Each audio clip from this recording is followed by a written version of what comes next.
ಮನವರಿಕೆ ಆಗಬೇಕಾಗಿದ್ರೆ ಒಂದು ಸಣ್ಣ ದೃಷ್ಟಾಂತದಿಂದ ನಿಮಗೆ ತಿಳಿಸಲು ಪ್ರಯತ್ನ ಮಾಡ್ತೀವಿ. ನಿಮ್ಮೆಲ್ಲರಿಗೂ ಗೊತ್ತಿರುವಂತಹ ಸ್ತೋತ್ರ ಅದು ಶ್ರೀಮದ್ ನ್ಯಾಯಸುಧೆಯ ಮಂಗಳಾಚರಣನೂ ಆಗಿದೆ. ಭವತೀಯದನುಭಾವ ಏಳಮುಖೋಪಿ ವಾಗ್ಮಿ ಜಡಮತಿರಪಿದಂತೋ ಚಾಯತೆ ಪ್ರಾಜ್ಞನೋಗಿ ಸಕಲ ವಚನ ಚೇತೋ ದೇವತಾ ಭಾರತೀ ಸಾ ಮಮ ವಚಸಿ ನಿಭರ್ತಾಂ ಸಂತಿ ಮಾನಸೇ ಚ. ಬರೀ ಇಷ್ಟೇ 4 ಲೈನ್ ಒಂದು ಸ್ತೋತ್ರ. ಇದರಲ್ಲಿ ಎಷ್ಟು ಅರ್ಥ ತುಂಬಿದೆ ಅನ್ನೋದು ನೀವು ವಿಚಾರ ಮಾಡಬಹುದು. ಇಲ್ಲಿ ಏನು ಹೇಳ್ತಾ ಇದ್ದಾರೆ ಅಂತಂದ್ರೆ, ಯದ್ ಅನುಭವ, ಯಾವ ಭಾರತೀ ದೇವಿಯ ಅನುಗ್ರಹ ಆದರೆ ಒಬ್ಬ ಏಳಮುಖ ಬಧಿರನಾಗಿರ್ತಕ್ಕಂಥ ಮೂಕನಾಗಿರ್ತಕ್ಕಂಥವನು ಕೂಡ ದೊಡ್ಡ ವಾಗ್ಮಿಯಾಗುತ್ತಾನೆ. ಅಪಿಶಬ್ದ ಇಟ್ಟಿದ್ದಾರೆ. ಅದರಿಂದ ಏನಾಯ್ತು, 2 ಪ್ರಯೋಜನಗಳನ್ನು ಸಾಧಿಸಿದ್ದಾರೆ. ಅಪಿಶಬ್ದದಿಂದ 2 ಅರ್ಥ ಇಲ್ಲಿ ಅಪೇಕ್ಷಿತವಾಗಿದೆ. ಒಂದು, ಕೈಮುತ್ಯ ನ್ಯಾಯ ಹೇಳ್ತಾ ಇದ್ದಾರೆ, ಏಳುಮುಖನಾಗಿದ್ದರೆ ವಾಗ್ಮಿ ಆಗ್ತಾನೆ ಅಂದಮೇಲೆ ನೀವೆಲ್ಲರೂ ನೀವೆಲ್ಲರೂ ನಾರ್ಮಲ್ ಜನ ಇದ್ದೀರಿ, ನೀವು ವಾಗ್ಮಿ ಆಗ್ತೀರಿ ಅನ್ನೋ ವಿಷಯದಲ್ಲಿ ಏನ್ ಹೇಳೋಣ ಅಂತ ಅನ್ನೋದು ಕೈಮುತ್ಯ ಹೇಳಿಕೊಳ್ಳುವುದಕ್ಕಾಗಿ ಈ ರೀತಿಯಾಗಿ ಹೇಳ್ತಾರೆ. ಇದು ಒಂದು. ಇನ್ನೊಂದು, ಯಾವ ರೀತಿಯಾಗಿ ಪಾರ್ವತಿ ದೇವಿಯ ಅನುಗ್ರಹವಿದ್ರೆ ಏಳಮುಖನು ಕೂಡ ವಾಗ್ಮಿ ಆಗ್ತಾನೋ ಅದೇ ರೀತಿಯಾಗಿ ಅನುಗ್ರಹ ತಪ್ಪಿದರೆ ವಾಗ್ಮಿ ಕೂಡ ಏಳಮುಖನಾಗ್ತಾನೆ ಅಂತ ಹೇಳಬೇಕಾಗಿದೆ. ಏಳಮುಖ ವಾಗ್ಮಿ ಆಗ್ತಾನೆ ಹೇಗೋ ಹಾಗೆ ಒಬ್ಬ ವಾಗ್ಮಿ ಕೂಡ ಅವನು ಅಹಂಕಾರದಿಂದ ಮೆರೆದು ಪಾರ್ವತಿ ದೇವಿಯ ಅನುಗ್ರಹ ಸ್ಮರಣೆ ಮಾಡಿಲ್ಲ ಅಂತಂದ್ರೆ ಅವನು ಕೂಡ ಏಳಮುಖನಾಗ್ತಾನೆ. ಇವತ್ತಿನ ದಿವಸ ಜಗತ್ತಿನಲ್ಲಿ ನಾವು ನೋಡ್ತೀವಿ, ದೊಡ್ಡ ದೊಡ್ಡ ವಾಗ್ಮಿಗಳು, ದೊಡ್ಡ ದೊಡ್ಡ ವಾಕ್ಚಾತುರ್ಯ ಇರ್ತಕ್ಕಂಥ ವ್ಯಕ್ತಿಗಳು ಕೂಡ ಮೂಲಿಪಾಲ ಆಗಿದ್ದಾರೆ. ಏನು ಮಾತಾಡಲಿಕ್ಕೆ ಬರುವುದಿಲ್ಲ. ಈ ರೀತಿಯಾಗಿ ಆಗಿದ್ದು ನಾವು ನೋಡ್ತೀವಿ. ಸೊ ಇದರಿಂದ ಏನ್ ಸಿದ್ಧವಾಯಿತು ಅಂತಂದ್ರೆ, ಅನ್ವಯ ವ್ಯತಿರಿಕ್ತದಿಂದ ಇಲ್ಲಿ 2 ಅನುಮಾನವನ್ನು ನಮಗೆ, ಅನುಮಾನ ಒಂದು ಪ್ರಮಾಣ, ಅನುಮಾನದಿಂದ ಸಾಧನೆ ಮಾಡ್ತಾ ಇದ್ದಾರೆ. ಏಳಮುಖಃ ವಾಗ್ಮಿ ಭವತಿ ಭಾರತೀ ದೇವಿಯ ಅನುಗ್ರಹ ಒಂದು ಅನುಮಾನ. ಈ ಅನುಮಾನದಲ್ಲಿ ನಾವು ವಾಗ್ಮಿತ್ವ ಬರೋದು ಭಾರತೀ ದೇವಿಯ ಅನುಗ್ರಹ ಕಾರಣವಾಗಿದೆ ಅಂತ ನಾವು ಸಮರ್ಥನೆ ಮಾಡ್ತೇವೆ. ಆದರೆ ಇದು ವಾಗ್ಮಿತ್ವ ನಮಗೆ ಭಾರತೀ ದೇವಿಯ ಅನುಗ್ರಹದಿಂದ ಬರಬೇಕಾದ್ರೆ ಸಮಾನಾಧಿಕರಣೆ ಇರಬೇಕು.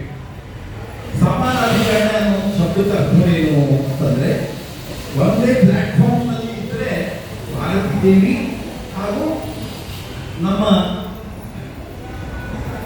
ವಾಗ್ಮಿತ್ವ ಬರಬೇಕಾದ್ರೆ 2 ಒಂದೇ ಒಂದು ಅಧಿಕರಣದಲ್ಲಿ ಇರಬೇಕು, ಒಂದೇ ಅಧಿಷ್ಠಾನದಲ್ಲಿ ಇರಬೇಕು. ಇಲ್ಲದೆ ಹೋದ್ರೆ ಭಾರತೀ ದೇವಿ ಎಲ್ಲೋ ಇದ್ದಾಳೆ, ವಾಗ್ಮಿತ್ವ ನಮಗೆ ಬರಬೇಕಾಗಿದೆ ಅಂದ್ರೆ ಅದು ಹೇಗೆ ಸಾಧ್ಯವಾಗುವುದಿಲ್ಲ.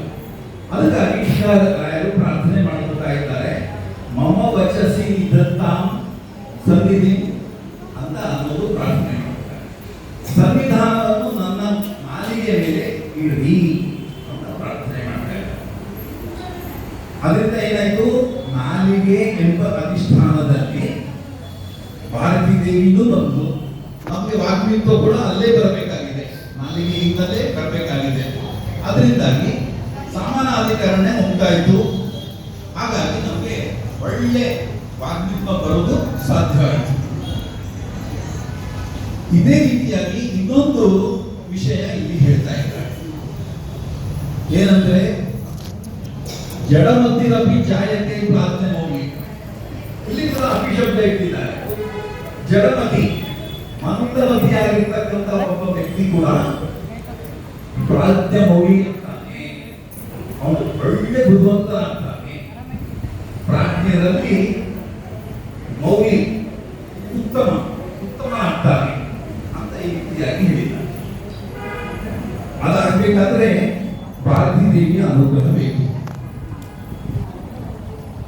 ಮಂದಮತಿ ಆಗಿರ್ತಕ್ಕಂಥವನೇ ಪ್ರಾಜ್ಞಮೌಲ್ಯ ಆಗ್ತಾನೆ ಅಂದಮೇಲೆ ನಾವೆಲ್ಲರೂ ಮಂದಮತಿಗಳಲ್ಲ. ಸಾಮಾನ್ಯ ಜ್ಞಾನ ನಮಗಿದೆ, ಸಾಮಾನ್ಯ ಚಾತುರ್ಯ ಅನ್ನೋದು ನಮಗಿದೆ. ಅಂದಮೇಲೆ ನಾವು ಪ್ರಾಜ್ಞಮೌಲ್ಯರಾಗ್ತೀವಿ ಅನ್ನೋದ್ರಲ್ಲಿ ಏನೂ ಸಂದೇಹವಿಲ್ಲ ಅಂತ ಅನ್ನೋದು ಕೈಮುತ್ತೆ ತೋರಿಸುವುದಕ್ಕಾಗಿ ಅಭಿಶಬ್ದ ಇಟ್ಟಿದ್ದಾರೆ. ಇದು ಮಂದಾಯಿತು. ಇನ್ನು ಅದೇ ರೀತಿಯಾಗಿ ವ್ಯತಿರೇಕ ಹೇಳುವುದಕ್ಕಾಗಿ ಕೂಡ ಅಭಿಶಬ್ದ ಇಟ್ಟಿದ್ದಾರೆ. ಅಂದ್ರೆ ಯಾವ ರೀತಿಯಾಗಿ ಮಂದಮತಿ ಭಾರತೀ ದೇವಿಯ ಅನುಗ್ರಹವಿದ್ದರೆ ಪ್ರಾಜ್ಞಮೌಲ್ಯ ಆಗ್ತಾನೋ ಅದೇ ರೀತಿಯಾಗಿ ಪ್ರಾಜ್ಞಮೌಲ್ಯ ಆದ ವ್ಯಕ್ತಿ ಕೂಡ ಅನುಗ್ರಹ ತಪ್ಪಿದರೆ ಅವನು ಜಡಮತಿ ಆಗ್ತಾನೆ ಅಂತ ಎರಡೂ ಹೇಳಬೇಕಾಗಿದೆ ಅವರಿಗೆ. ಇದರಿಂದ ಏನಾಯ್ತು ಅಂತಂದ್ರೆ ಅನ್ವಯ ವ್ಯತಿರೇಕದಿಂದ ಭಾರತೀ ದೇವಿಗೆ ವಚನ ದೇವತಾತ್ವ ಸಿದ್ಧವಾಗ್ತಾ ಇದೆ. ಅನುಗ್ರಹವಿದ್ದರೆ ವಾಗ್ಮಿತ್ವ, ಅನುಗ್ರಹ ತಪ್ಪಿತು ಅಂದ್ರೆ ಏಣಮುಖತ್ವ, ಅನುಗ್ರಹವಿದ್ದರೆ ಪ್ರಾಜ್ಞಮೌಲಿತ್ವ, ಅನುಗ್ರಹ ತಪ್ಪಿದರೆ ಜಡಮತಿ. ಈ ರೀತಿಯಾಗಿ ಹೇಳೋದ್ರಿಂದ ವಚನ ದೇವತಾತ್ವ ಹಾಗೂ ಚೇತೋ ದೇವತಾತ್ವ. ಚೇತಸ್ ಅಂದ್ರೆ ಮನಸ್ಸಿನ ಫ್ಯಾಕಲ್ಟಿನಲ್ಲಿ ಬುದ್ಧಿ ತತ್ವ ಇದೆ.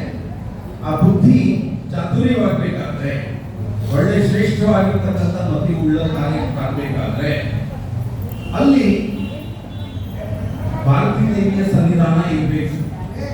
ಅದು ಯಾವಾಗ ಸಾಧ್ಯವಾಗ್ತದೆ?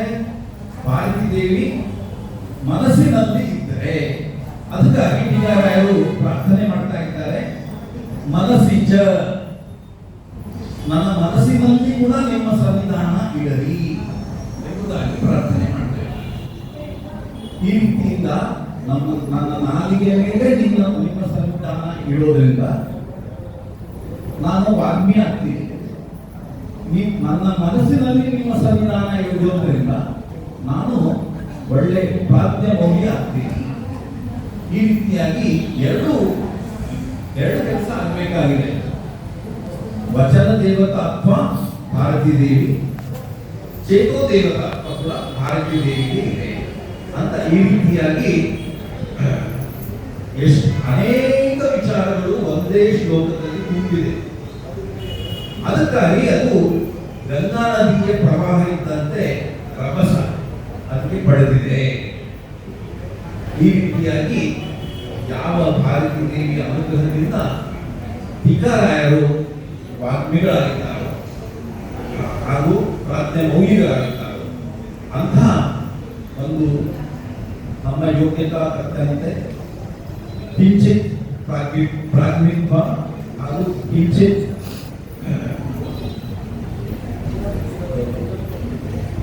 ಪ್ರಾಜ್ಞಮೌಲಿತ್ವ ಹಾಗೂ ಚೇತೋ ದೇವತಾತ್ವ ಕಿಂಚಿತ್ ಬುದ್ಧಿ ಅನುಕೂಲ ಬರಲಿ ಅಂತ ಹೇಳ್ತಾ ನಮ್ಮ ಸಣ್ಣ ಪುಟ್ಟ ಪುಷ್ಪ ಸಮರ್ಪಣೆ ಮಾಡ್ತಾ ಇದ್ದೀನಿ. ಶ್ರೀಕೃಷ್ಣ ಅರ್ಪಣ.